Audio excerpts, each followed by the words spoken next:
Representative பிரதிநிதி, என்லைட்டன்னா அறிவூட்டல்னு அர்த்தம், democracy மக்களாட்சி, எலெக்ஷன் தேர்தல், ஜெனரேஷன் தலைமுறையினர், பார்லிமெண்ட் நாடாளுமன்றம்.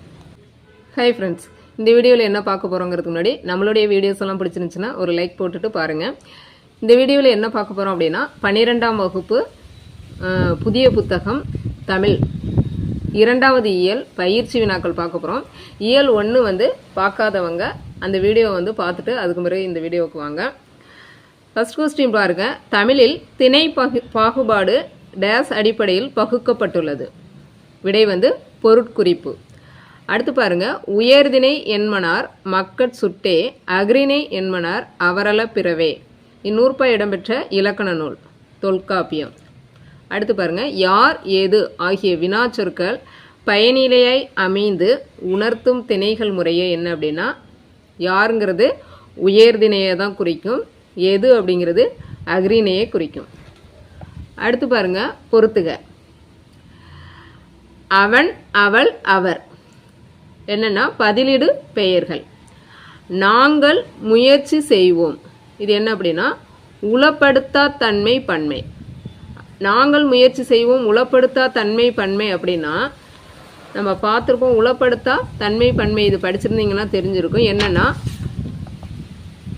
பேசுபவர் முன்னிலையாரை தவிர்த்து தன்மை பன்மையில் பேசுவது உளப்படுத்தா தன்மை பன்மை. அதாவது நம்ம பேசும்போது நமக்கு முன்னாடி உட்காந்துருக்கவங்கள தவிர்த்து நம்மளை மட்டும் சொல்லிக்கிறது வந்து என்னன்னு சொல்றோம் அப்படின்னா உளப்படுத்தா தன்மை பன்மை. அடுத்து நாம் முயற்சி செய்வோம், இது வந்து உளப்பாட்டு தன்மை பன்மை. இது என்னன்னா நமக்கு முன்னிலையில் உள்ளவங்களையும் சேர்த்து சொல்லும் போது அதை வந்து உளப்பாட்டு தன்மை பன்மைன்னு சொல்றோம். அடுத்து நாங்கள் நாம் அப்படிங்கிறது தன்மை பன்மை பெயர்கள். அடுத்து பாருங்க. மொழியின் சொற்றொடர் அமைப்பை விளங்கிக் கொள்வதற்கும் பயன்படுத்துவதற்கும் உதவுவன எவை அப்படின்னு கேட்குறாங்க. ஆன்சர் வந்து திணை, பால், எண், இடம். அடுத்தது உயர்திணை பன்மை பெயர்கள் பன்மை விகுதி பெற்று வருமாறு 2 தொடர்களை எழுதுக. இது ஏன் நான் கொடுத்துருக்கேன் அப்படின்னா அதில் உங்களுக்கு உயர்திணைனா என்ன பன்மை விகுதினா என்னன்னு தெரியறதுக்காக. நீங்கள் எங்கள் வீட்டிற்கு வாருங்கள், நீங்கள் அப்படிங்கிறது உயர்திணை. அடுத்தது பாருங்க. பன்மை விகுதி வாருங்கள் பன்மையில் சொல்கிறோமையா, இது விகுதி, அப்போ வந்து இது வந்து பன்மை விகுதி.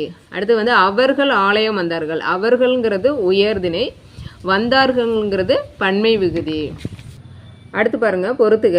குரங்குகள் குளிரால் நடுங்கின, பசுக்கள் கன்றுகளை தவிர்த்தன, பறவைகள் மரங்களிலிருந்து வீழ்ந்தன, விலங்குகள் மேய்ச்சலை மறந்தன. அடுத்து பொய்யா வானம் தடித்த சொல்லின் இலக்கண குறிப்பு வந்து பொய்யா, யானு ஆணு முடிச்சிருக்கா, போய் ஈறுகட்ட எதிர்மறை பெயரச்சம். அடுத்து இந்த குறுவினாவில் ஒரு கொஸ்டின் கேட்டிருக்காங்க. இனநிறை பிரித்து புணர்ச்சி விதி எழுதுக அப்படின்னு கேட்டிருக்காங்க. இதை பிரித்தோம்னா இனம் பிளஸ் நிறைன்னு வரும். இந்த இடத்துல என்னன்னா என்ன புணர்ச்சி விதி வரும்னா மவ்வீறு ஒற்றழிந்து உயிரீறு ஒப்பவும். அதாவது மவ்வீறு ஒற்று அழிந்து, மவ்வீறுனா ஈற்றெழுத்தில் உள்ள இம்மு அந்த ஒற்று வந்து அழிந்து, உயிரீறு அந்த நாவை பிரிச்சிங்கன்னா இன்னு பிளஸ் ஆன்னு வரும், ஆங்கிறது உயிரீறு. அந்த உயிரீறு ஒப்பவும், அதாவது உயிரீறு வந்து இணையுது அப்படின்னு சொல்கிறாங்க, அதான் வந்து இனநிறை. ஓகேவா? அப்போ அதுக்கான புணர்ச்சி விதி மவ்வீறு ஒற்றழிந்து உயிரீறு ஒப்பவும். அடுத்து பாருங்க. அடுத்து இந்த மாதிரி பேராவா உள்ளத்தில் நம்மளே வந்து கொஞ்சம் கொஸ்டின்ஸை வந்து ஃபார்ம் பண்ணி நம்மளே வந்து கொஞ்சம் பயிற்சி செஞ்சு பார்த்துக்கணும். அப்போ தான் வந்து அங்கே எக்ஸாமில் வந்து ஈஸியாக இருக்கும். பார்க்கலாம். இதில் பாருங்கள். தென்னிந்திய பகுதியில் ஏற்பட்ட மிக கொடிய பஞ்சம் என்ன? அது வந்து தாது வருட பஞ்சம். அடுத்த கேள்வியை பாருங்க. கோபாலகிருஷ்ண பாரதியார் நீயே புருஷமேரு என்று யாரை பாராட்டினார்? யாரன்னா மாயூரம் வேதநாயகம். அடுத்து பாருங்க. தமிழின் முதல் நாவல் என்ன? ஆன்சர் வந்து பிரதாப முதலியார் சரித்திரம். அடுத்து வந்து மாயூரம் வேதநாயகர் இவரோட சமகாலத்தவர் யாருன்னு கேட்கலாம். மகாவித்வான் மீனாட்சி சுந்தரனார், ராமலிங்க வள்ளலார், சுப்பிரமணிய தேசிகர். ஜஸ்ட் எல்லாமே வந்து ரீடிங் விட்டுக்குங்க, அவ்வளோதான். அடுத்து பாருங்க. ஆங்கிலத்தில் இருந்த நீதிமன்ற தீர்ப்புகளை முதலில் தமிழில் மொழிபெயர்த்து வெளியிட்டவர் யாருன்னு கேட்கலாம். அல்ல வெளியிட்டவர் வந்து மாயூரம் வேதநாயகம். என்ன நூலில் என்ன பேரில் வெளியிட்டார்னா சித்தாந்த சங்கிரகம். அடுத்து வந்து ஒரு பேராகிராஃப் வந்து இங்கிலீஷில் கொடுத்துருக்காங்க, அதுக்கான தமிழாக்கமும் கொடுத்துருக்காங்க. நம்மளுக்கு வந்து இந்த தமிழாக்கம் தருக எளிய மொழிபெயர்ப்பு அதில் என்ன பண்ணியிருக்காங்க அப்படின்னா கட்டுரைகள், கடிதங்கள், ஆவணக்கோப்புகள் இதெல்லாம் வந்து மொழிபெயர்ப்பு கொடுத்துருக்காங்க.